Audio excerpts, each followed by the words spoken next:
আসসালামু আলাইকুম, স্বাগত জানাচ্ছি আরটিভির সন্ধ্যার সংবাদে। আপনাদের সঙ্গে আছি আমি ফারিয়া শারমিন এবং আমি ফারজানা তানি। শক্তিশালী সামরিক বাহিনী গঠনে সশস্ত্র বাহিনীর নিয়োগ প্রক্রিয়া ডিসিদের সহযোগিতা চাওয়া হয়েছে বলে জানিয়েছেন প্রধানমন্ত্রীর প্রতিরক্ষা ও সশস্ত্র বাহিনী বিষয়ক উপদেষ্টা ডক্টর এ.কে.এম. শামসুল ইসলাম। রাজধানীর ওসমানী স্মৃতি মিলনায়তনে জেলা প্রশাসক সম্মেলনের তৃতীয় দিনের অধিবেশন শেষে এই কথা জানান তিনি। স্থানীয় সরকার মন্ত্রী মির্জা ফখরুল ইসলাম আলমগীর বলেছেন, 1 বছরের মধ্যে হবে স্থানীয় সরকার নির্বাচন। এছাড়া 16 বছরে স্থানীয় সরকার খাতে হওয়া দুর্নীতিও তদন্ত হবে। বিস্তারিত বিল্লাল হোসেনের রিপোর্টে। রাজধানীর উসমানী স্মৃতি মিলনায়তনে জেলা প্রশাসক সম্মেলনের তৃতীয় দিনে 8টি অধিবেশনে অংশ নেন সংশ্লিষ্ট মন্ত্রণালয়ের মন্ত্রী, প্রতিমন্ত্রী ও সচিব সহ সরকারের উচ্চ পদস্থ কর্মকর্তারা। দিনের শুরুতেই 3 বাহিনীর প্রধানসহ প্রতিরক্ষা মন্ত্রণালয়ের সঙ্গে মাঠ প্রশাসন ও আইনশৃঙ্খলা সহ নানা বিষয়ে মতবিনিময় হয়। প্রধানমন্ত্রীর সামরিক উপদেষ্টা জানান, সশস্ত্র বাহিনীকে জনমুখী করতে ডিসিদের সহযোগিতা চাওয়া হয়েছে এবং দেশপ্রেমে উদ্বুদ্ধ হয়ে সেনাবাহিনীতে যাতে আমরা আরো শক্তিশালী জনবল সম্পৃক্ত করতে পারি এবং সেই ব্যাপারে জেলা প্রশাসকদের কি ভূমিকা সে ব্যাপারে আমরা আলোচনা করেছি। মুক্তিযুদ্ধ বিষয়ক প্রতিমন্ত্রী জানান, ফ্যাসিস্ট আমলে মুক্তিযোদ্ধার তালিকা যে অনিয়ম হয়েছে তা তদন্ত করা হচ্ছে। ফ্যাসিবাদী আওয়ামী সরকারের সময় প্রত্যেকটা সেক্টরেই তারা দলীয়করণ করেছে, দুর্নীতি করেছে। এই দুর্নীতি বা এই অনিয়মগুলার আগামীতে আমরা সেগুলা সুষ্ঠু তদন্ত করব এবং ভবিষ্যতে যাতে এটার রিপিটেশন না হয় কোনো সময়, সেটাও আমরা নিশ্চিত করব।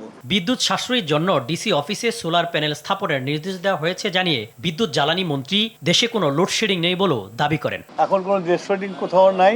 যদি কোথাও বিদ্যুৎ না থাকে তাহলে লাইনের ফল্টের জন্য বিদ্যুৎ থাকে না, কিন্তু আমাদের যে জেনারেশন আছে সেই জেনারেশন দিয়ে আমরা লোডশেডিং মুক্ত রাখতে পারছি। উন্নয়ন কর্মসূচি বাস্তবায়নে ডিসিদের নেতৃত্ব দেওয়ার আহ্বান জানিয়ে স্থানীয় সরকার মন্ত্রী বলেন, 1 বছরের মধ্যে শেষ হবে স্থানীয় সরকার নির্বাচন। 16 বছরে ইনফ্যাক্ট স্থানীয় সরকারের কমিউনিকেশন যেটাকে বলি, এই জায়গাটা অনেক ক্ষতিগ্রস্ত হয়েছে।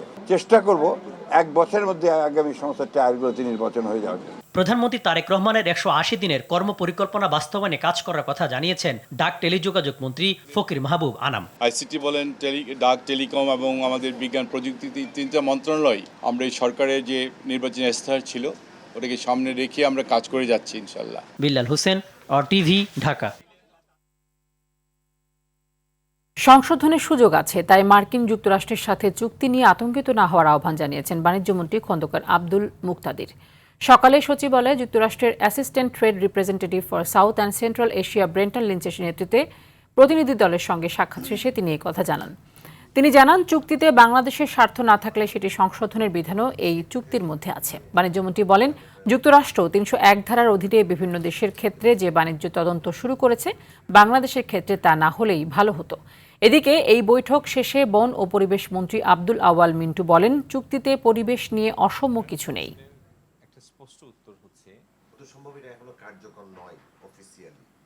এই চুক্তির থেকে যতটুকু সম্ভব আগামী দিনে ট্রেড এবং ইনভেস্টমেন্টের জন্য আমরা আমাদের অনুকূলে চুক্তিটাকে কাজে লাগাতে পারি, সেটি হবে আমাদের আগামী দিনের প্রচেষ্টা। আমাদের কাছে যদি কোনো সময় মনে হয় যে এই চুক্তির কোনো একটি ধারা বা একাধিক ধারা যেটি বাংলাদেশের স্বার্থের অনুকূল না, সেটাকে কারেক্ট করার প্রভিশনও এই চুক্তির মধ্যেই আছে। সুতরাং এটি নিয়ে অহেতুক আপনাদের চিন্তান্বিত হওয়ার বা আতঙ্কিত না হওয়ার জন্য আমি অনুরোধ করি।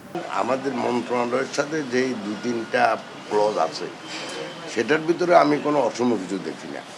ওইটা আমরাও চাচ্ছি যে যেটা ওনারাও চাচ্ছে যে এনভায়রনমেন্ট রিলেটেড লগুলো আরও যেন ভালোভাবে বাস্তবায়ন করা হয়। মেগা প্রকল্পগুলো বাংলাদেশের যোগাযোগ ব্যবস্থায় ইতিবাচক প্রভাব ফেলছে, এতে কোনো সন্দেহ নেই। তবে প্রকল্প বাস্তবায়নকারী প্রতিষ্ঠানের কারণে সরকারকে মোটা অঙ্কের লসে পড়তে হচ্ছে বলে মন্তব্য করেন সেতুমন্ত্রী শেখ রবিউল আলম। দুপুরে রাজধানীর একটি 5 তারকা হোটেলে ঢাকা উত্তর দক্ষিণ এলিভেটেড এক্সপ্রেসওয়ের পিপিপি প্রকল্পের স্টেক হোল্ডারদের সাথে মতবিনিময় সভায় প্রধান অতিথির বক্তব্যে এসব কথা বলেন। তিনি বলেন, কাগজে নয়, বাস্তবে জনগণের উপকার নিশ্চিত করতে হবে। ধীর গতির কাজের কারণে সরকারের আর্থিক ক্ষতি হচ্ছে উল্লেখ করে দ্রুত বাস্তবায়নের আহ্বান জানান। এছাড়া বড় প্রকল্পে অনিয়ম ও দীর্ঘসূত্রিতা রোধের ওপর জোর দেন মন্ত্রী। ঢাকা সিলেট মহাসড়ক 4 বছর হয়েছে ল্যান্ড অ্যাকুইজিশন হয়নি। 16,000 কোটি টাকার প্রজেক্ট এখন যা ব্যয় বেড়েছে নতুন করে সমন্বয় করতে গেলে যা হবে 30 থেকে 35% ব্যয় বেড়ে যাবে। এই প্রকল্প যদি আমরা মান বজিয়ে রেখে নির্দিষ্ট সময়ে নির্দিষ্ট অর্থে সম্পন্ন করতে না পারি, তো সেটা কোনো কোনো সময় তো জাতীয় অর্থনীতির উপর বোঝা হয়ে দাঁড়িয়েছে। অতীতে হয়েছে, অতীতে সরকার তো করেছে। এই পরিবর্তনটা আমরা নিশ্চিত করতে চাই। আবহাওয়ার পূর্বাভাস অনুযায়ী হাওর অঞ্চলে আজ ভারী বৃষ্টিপাতের শঙ্কা করা হলেও এখনও পর্যন্ত বৃষ্টি হয়নি, ফলে বাড়েনি পানি। তবে শ্রমিক সংকটের কারণে পাকা ধান পানির নিচে রয়েছে। পাকা ধান দ্রুত কেটে তোলার জন্য কৃষকদের অনুরোধ জানিয়েছে পানি উন্নয়ন বোর্ড ও জেলা কৃষি বিভাগ। ধান শুকানোর জন্য ব্যবহৃত অধিকাংশ খলা পানিতে তলিয়ে যাওয়ায় বিপাকে পড়েছেন হবিগঞ্জের কৃষকরা। বাধ্য হয়ে সড়কে ধান শুকাচ্ছেন। একদিকে যেমন ধান শুকানোর কাজ চলছে, অন্যদিকে সড়কে যান চলাচলে ব্যাহত হচ্ছে। এদিকে 2 দিন ধরে সুনামগঞ্জে রৌদ্রোজ্জ্বল আবহাওয়া থাকায় কৃষকরা নিরাপদে ধান কাটা, মাড়াই ও শুকানোর চেষ্টা করেছেন। তবে শ্রমিক সংকটের কারণে এখনও অনেক হাওরে পাকা ধান পানির নিচে রয়েছে বলে জানিয়েছেন কৃষকরা।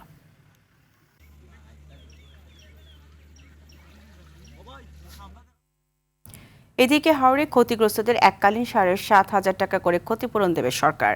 সকালে মন্ত্রণালয়ে নিয়মিত ব্রিফিংয়ে এ কথা বলেন প্রধানমন্ত্রী তথ্য উপদেষ্টা ডক্টর জাহিদুর রহমান।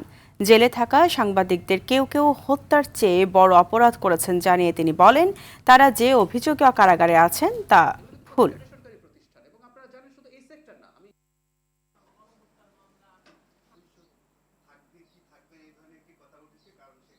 হঠাৎ পানি বৃদ্ধির কারণে ক্ষতিগ্রস্ত হয়েছেন, সেই পানি আবার কমে গেছে এবং অনেক কৃষকই তাদের ফসল কেটে উঠতে পেরেছেন।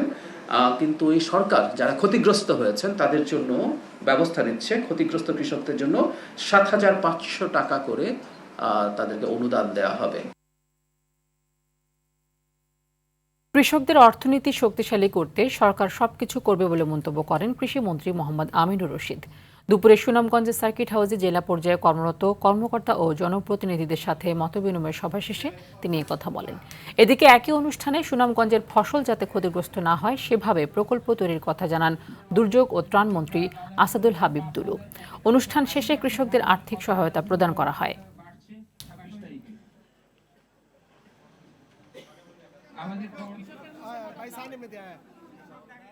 মাননীয় প্রধানমন্ত্রী বিশ্বাস করে, ধারণ করে, লালন করে এদেশের কৃষকের অর্থনীতি শক্তিশালী করলে এদেশের অর্থনীতি শক্তিশালী। এটা শক্তিশালী করার জন্য সবকিছু করার জন্য প্রস্তুত।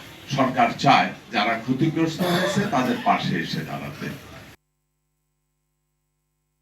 স্বাস্থ্যসেবা কোনো সুবিধা নয়, এটি মানুষের মৌলিক অধিকার বলে মন্তব্য করেছেন ডক্টর জুবাইদুর রহমান। তিনি বলেন, স্বাস্থ্য ব্যয়ের প্রায় 72% মানুষকে নিজ পকেট থেকে দিতে হয়, ফলে অসুস্থতা এখনও দারিদ্র্যের অন্যতম প্রধান কারণ।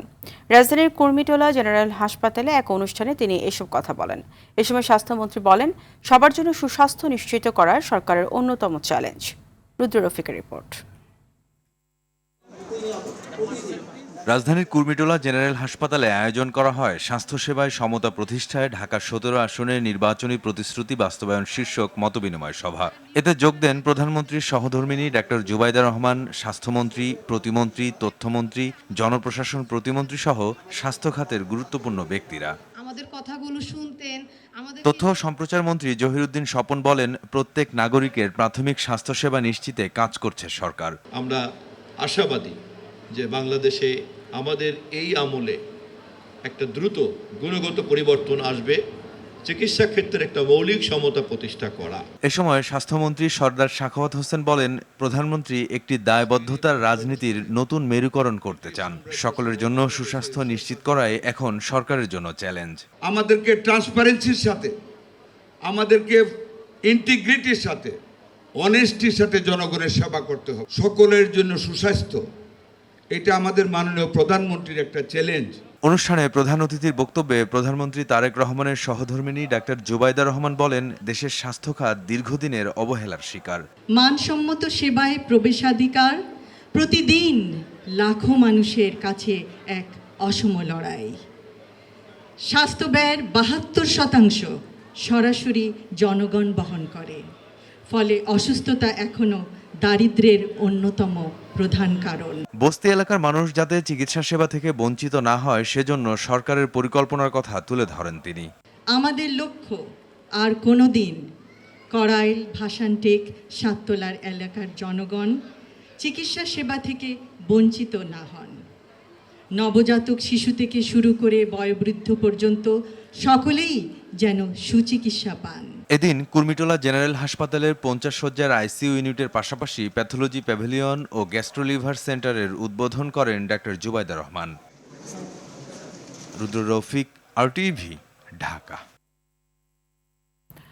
দেশে গত 24 ঘন্টায় হাম ও হামের উপসর্গ নিয়ে 6 শিশুর মৃত্যু হয়েছে। একই সময় নতুন করে আক্রান্ত হয়েছে 1445 জন। বিকেলে স্বাস্থ্য অধিদপ্তরের নিয়মিত প্রতিবেদনে এই তথ্য জানানো হয়। গত 24 ঘন্টায় ময়মনসিংহ মেডিকেল কলেজ হাসপাতালে নতুন রোগী ভর্তি হয়েছে 19 জন। বরিশালের শেরেবাংলা মেডিকেল কলেজ হাসপাতালে গত 24 ঘন্টায় হামের উপসর্গ নিয়ে 38 জন শিশু ভর্তি হয়েছে। রাজশাহী মেডিকেলে হাম আক্রান্ত হয়ে চিকিৎসাধীন রয়েছে 112 শিশু। রংপুরের বিভিন্ন হাসপাতালে ভর্তি 59 জন। এছাড়া সিলেটের বিভিন্ন সরকারি ও বেসরকারি হাসপাতালে নতুন করে 63 জন রোগী ভর্তি হয়েছে।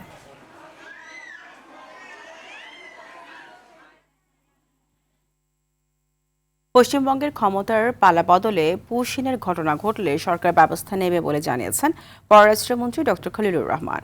সকালে রাষ্ট্রীয় অতিথি ভবন পদ্মায় ঢাকায় সফররত মার্কিন প্রতিনিধি দলের সাথে বৈঠক শেষে একথা জানান। ভারতের পশ্চিমবঙ্গের বিধানসভা নির্বাচন দেশটির অভ্যন্তরীণ ব্যাপার মন্তব্য করে পররাষ্ট্র প্রতিমন্ত্রী শামা ওবায়েদ বলেছেন, বাংলাদেশের পররাষ্ট্র নীতিতে পরিবর্তন হবে না। আরও জানাচ্ছেন শাকিলা করিম।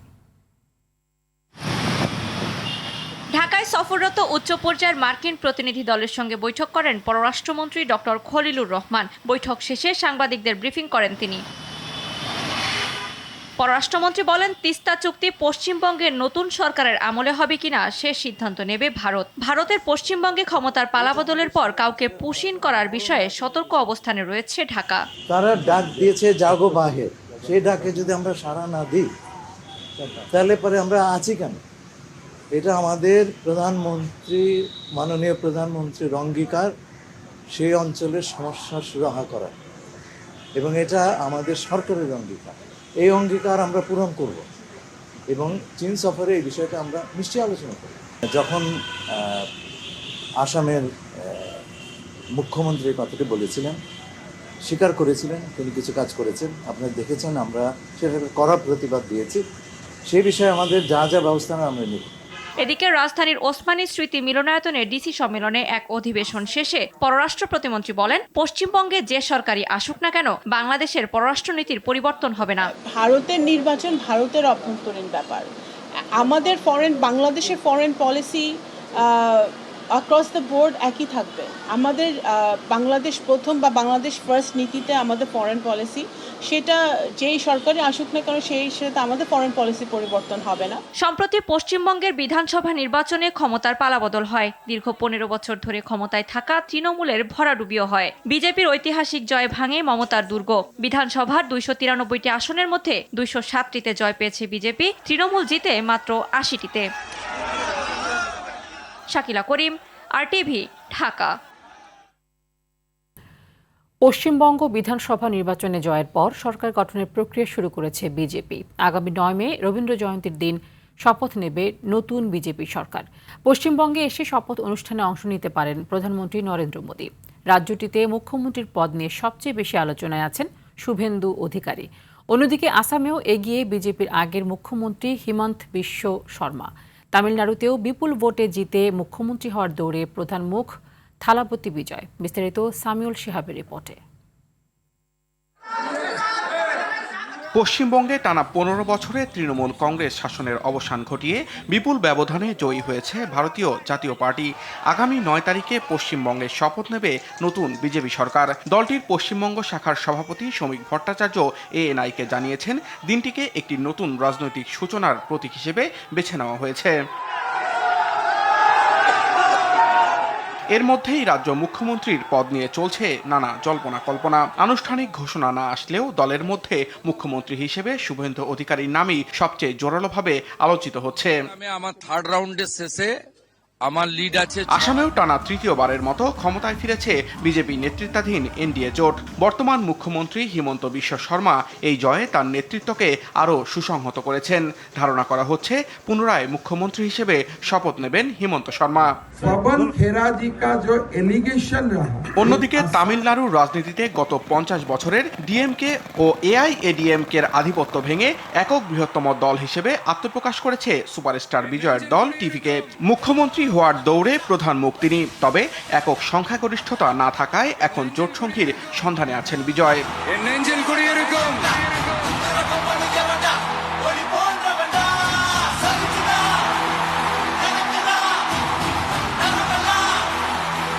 এদিকে ভারতের পশ্চিমবঙ্গের বিধানসভা নির্বাচনের ফলাফল প্রকাশের পর বিভিন্ন স্থানে হামলা, ভাঙচুর ও সংঘর্ষের খবর পাওয়া গেছে। তৃণমূল কংগ্রেসের দাবি, ভোটের ফলাফলের গতি প্রকৃতি স্পষ্ট হওয়ার কয়েক ঘন্টার মধ্যেই রাজ্যের বিভিন্ন স্থানে দলীয় কার্যালয়ে এই হামলা ও ভাঙচুর চালায় বিজেপি।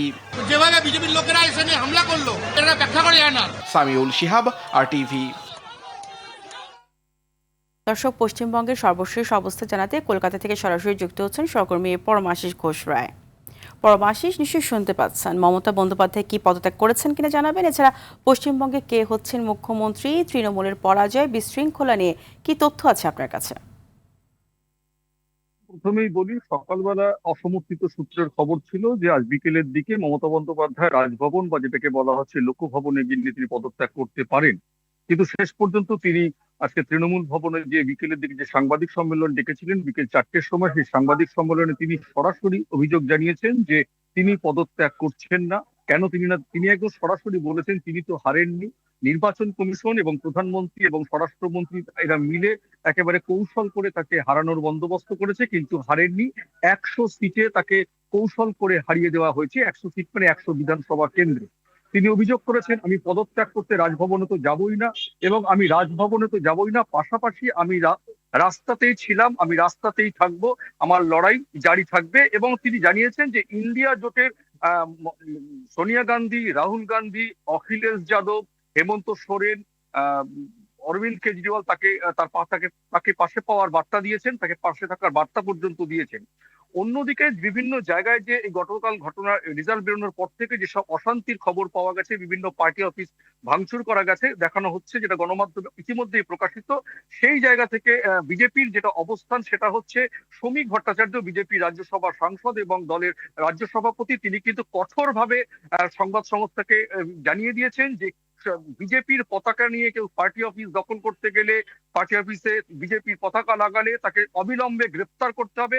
এবং মাঠ পর্যায়ে বিজেপির যে নতুন প্রার্থী বরানগর থেকে জিতেছেন সজল ঘোষ, জগন্নাথ চট্টোপাধ্যায়, তারা কিন্তু মাঠ পর্যায়ে গিয়ে সেগুলো দেখছেন, বলছেন যে কেউ কোনোভাবে কোনো পার্টি অফিস দখল করলে, ভাঙলে তাদেরকে অবিলম্বে গ্রেপ্তারের কিন্তু নির্দেশ দিয়েছে পুলিশ প্রশাসনকে। সেই জায়গা থেকে এইটা হচ্ছে রাজনৈতিক অস্থিরতার খবর। এবং মমতা বন্দ্যোপাধ্যায়ের বক্তব্য, সেটা আমি জানালাম। শুভেন্দু অধিকারীর নাম মুখ্যমন্ত্রীর উঠে আসতে পারে, এমনটাই কিন্তু আলোচিত চর্চিত বিষয়। বিজেপির রাজ্য দপ্তরে কান পাতলে কিন্তু তেমনটাই শোনা যাচ্ছে। এবং আগামী 9 মে তারা শপথ নেবেন, বিশেষ করে মুখ্যমন্ত্রী শপথ নেবেন, এবং সেই শপথ হবে রাজভবনে যে হয় শপথ, বা সেখানে না হয়ে সেই শপথ ব্রিগেডে হবে। সেই জন্য বিজেপির কার্যকারী কর্তারা কিন্তু ইতিমধ্যে দিল্লিতে পৌঁছেছেন। আজ রাত্রে স্বরাষ্ট্রমন্ত্রী অমিত শাহ এবং আগামীকাল রাজনাথ সিং চলে আসবেন। বুধবারে কিন্তু কলকাতার সল্টলেকের একটি 5 তারা হোটেলে বিজেপির কার্যকারিতা বৈঠক হওয়ার কথা। এখনো পর্যন্ত এটাই আমার কাছে সর্বশেষ আপডেট। পরমাশিস, আপনাকে ধন্যবাদ। রাজনীতিতে নারীর ক্ষমতায়ন সৃষ্টিতে বিএনপি আগামীতে আরও বেশি নারী প্রার্থী দেবে বলে জানিয়েছেন দলটির স্থায়ী কমিটির সদস্য গয়েশ্বর চন্দ্র রায়।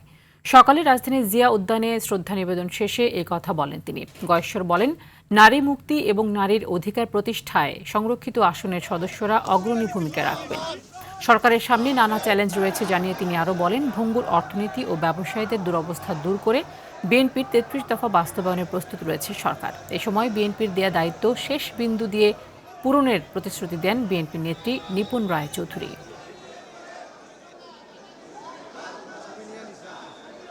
নারীর মুক্তি এবং নারীর অধিকার প্রতিষ্ঠান এরা প্রয়োজনীয় ভূমিকা রাখবে, শুধু নারীদের জন্য নয়, দেশের সার্বিক রাজনৈতিক প্রেক্ষাপটে এই গণতন্ত্রের উত্তরণ এবং ফ্যাসিবাদের পতনের মধ্য দিয়ে যে জন আকাঙ্ক্ষার সৃষ্টি হয়েছে, তারাও সেই ক্ষেত্রে ভূমিকা রাখবে জন আকাঙ্ক্ষা পূরণ করার ক্ষেত্রে।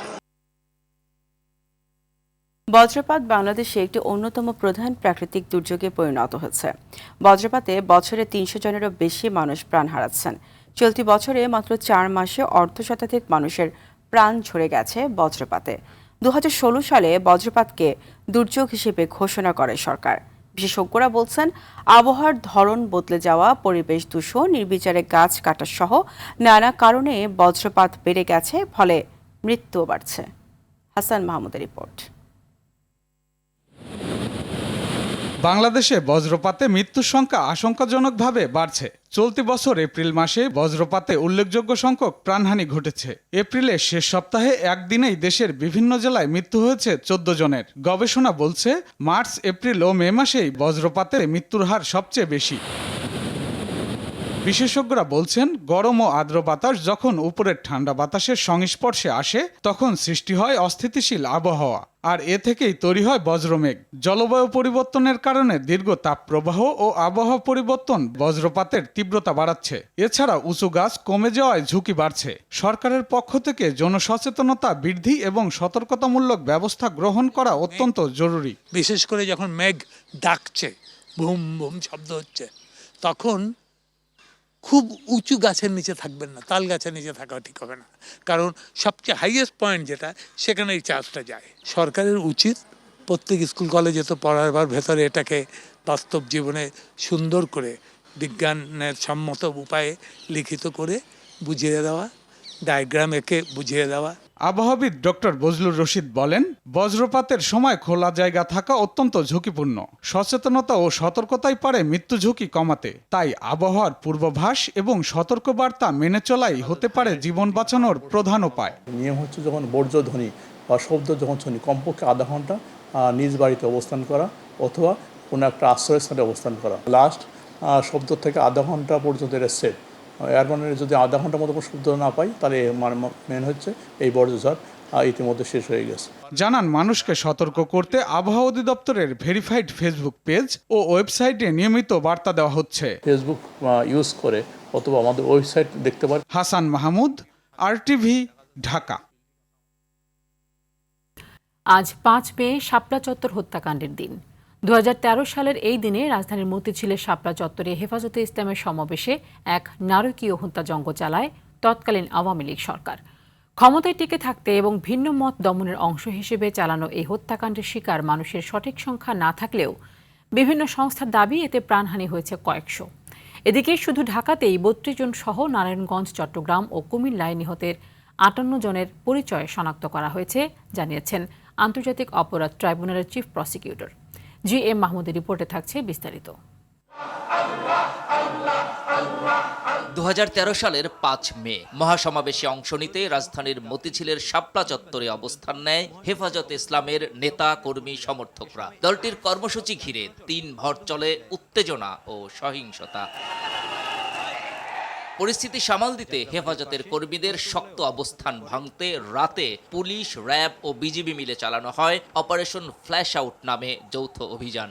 এতে বহু মানুষ হতাহত হয়, যা গোপন করার অভিযোগ তৎকালীন আওয়ামী লীগ সরকারের বিরুদ্ধে। ঘটনার 13 বছরেও জানা যায়নি হতাহতের প্রকৃত সংখ্যা। 24-এর গণঅভ্যুত্থানে আওয়ামী লীগ সরকারের পতন হলে এই ঘটনায় আন্তর্জাতিক অপরাধ ট্রাইব্যুনালে মামলা হয়। অভিযোগের তদন্তে নামে প্রসিকিউশন। তদন্তে শুধু ঢাকাতেই 32 জন সহ নারায়ণগঞ্জ, চট্টগ্রাম ও কুমিল্লায় 58 জন নিহতের প্রমাণ পাওয়া গেছে, জানায় চিফ প্রসিকিউটর। প্রায় 58 জনের নিহত হওয়ার ঘটনা আমরা শনাক্ত করতে পেরেছি এবং তাদের পরিবারের, নিহতদের পরিবারের সদস্যদের সাথে কথাবার্তা হয়েছে। শেষ পর্যায়ে মামলার তদন্ত। এতে তৎকালীন সরকার প্রধান শেখ হাসিনা সহ অন্তত 30 জনকে অভিযুক্ত করে প্রতিবেদন দাখিলের প্রস্তুতি চলছে বলেও জানান তিনি। সরকার প্রধান থেকে শুরু করে তৎকালীন বাহিনী প্রধান, কমিশনার, পুলিশ কমিশনার সহ অনেকেই এটার সাথে জড়িত থাকতে পারে। তবে আমাদের এই মামলাটির তদন্ত কাজ প্রায় 90% আমাদের সমাপ্ত হয়ে গেছে। এর আগে সোমবার ট্রাইব্যুনাল পরিদর্শনে এসে আইনমন্ত্রী জানান, এ হত্যাকাণ্ডের বিচারে সরকারের সহযোগিতা অব্যাহত থাকবে। প্রসিকিউশন টিম যখন কাজ করছে, এটা সরকারি নীতির বাইরে তো, গভর্নমেন্টের পলিসি আছে বলে প্রসিকিউশন টিম তাদের নিজস্ব গতিতে এগিয়ে যাচ্ছে। আসছে 7 জুন বিচারপতি গোলাম মর্তুজা মজুমদারের নেতৃত্বাধীন ট্রাইব্যুনাল 1-এ মামলার প্রতিবেদন দাখিলের জন্য দিন নির্ধারণ রয়েছে। এ মামলায় গ্রেপ্তার হয়ে ইতিমধ্যে কারাগারে আছেন সাবেক স্বরাষ্ট্র প্রতিমন্ত্রী শামসুল হক টুকু, সাবেক আইজিপি শহীদুল হক সহ অন্তত 6 জন। GM Mahmud, RTV, Dhaka. সিলেটের রেমিটেন্স ও কৃষিকে বিবেচনায় রেখে বেঙ্গল কমার্শিয়াল ব্যাংক ক্ষুদ্র ব্যবসায়ীদের উৎসাহিত করতে চায় বলে মন্তব্য করেছেন Bengal commercial bank PLC chairman Mohammad Jasimuddin. Sylhet নগরীর চৌহাট্টা এলাকায় মনরুর শপিং সিটিতে ব্যাংকটির 34তম শাখার উদ্বোধনী অনুষ্ঠানে এই মন্তব্য করেন তিনি। জসিমউদ্দিন বলেন, বাংলাদেশে কর্পোরেট লোনের চাইতে ক্ষুদ্র বিনিয়োগকারীদের লোন প্রদানের ঝুঁকি কম। অনুষ্ঠানে NRB ব্যাংকের প্রতিষ্ঠাতা চেয়ারম্যান ইকবাল আহমেদ সহ অন্যান্যরা উপস্থিত ছিলেন।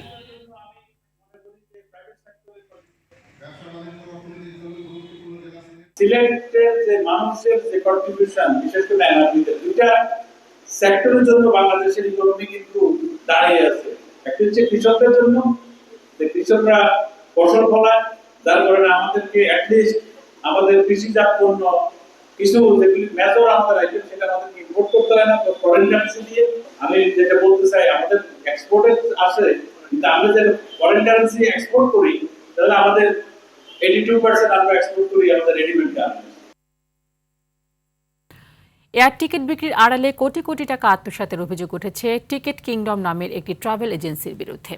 জাতীয় প্রেস ক্লাবে আয়োজিত সংবাদ সম্মেলনে ভুক্তভোগী ব্যবসায়ী মোহাম্মদ মাসুদুর রশিদ অভিযোগ করেন, প্রতিষ্ঠানটির প্রোপাইটর আইরিন আক্তার তার IATA অথরিটি ব্যবহার করে বিভিন্ন এয়ারলাইন্সের টিকিট বিক্রি করলেও কয়েক কোটি টাকা পরিশোধ না করে আত্মগোপনে চলে যান। তিনি আরও জানান, গত বছরের আগস্ট থেকে নভেম্বর পর্যন্ত বিভিন্ন ট্রাভেল এজেন্সি ও হজযাত্রীদের কাছে টিকিট বিক্রি করা হয়, কিন্তু সেই অর্থ আর ফেরত পাওয়া যায়নি। দুটি চেকও ব্যাংকে জমা দিলে তা প্রত্যাখ্যাত হয়। এই ঘটনায় গুলশান থানায় মামলা দায়ের করা হলে আইরিন আক্তারকে গ্রেফতার করা হয়েছে। ভুক্তভোগীদের দাবি, এই প্রতারণার সাথে একটি সংঘবদ্ধ চক্র জড়িত এবং দ্রুত সুষ্ঠু তদন্ত ও অর্থ উদ্ধারের দাবি জানিয়েছেন তারা। সন্ধ্যার সংবাদ এই পর্যন্তই। রাতের সংবাদ 11:15টায় দেখার আমন্ত্রণ রইল। ধন্যবাদ সবাইকে।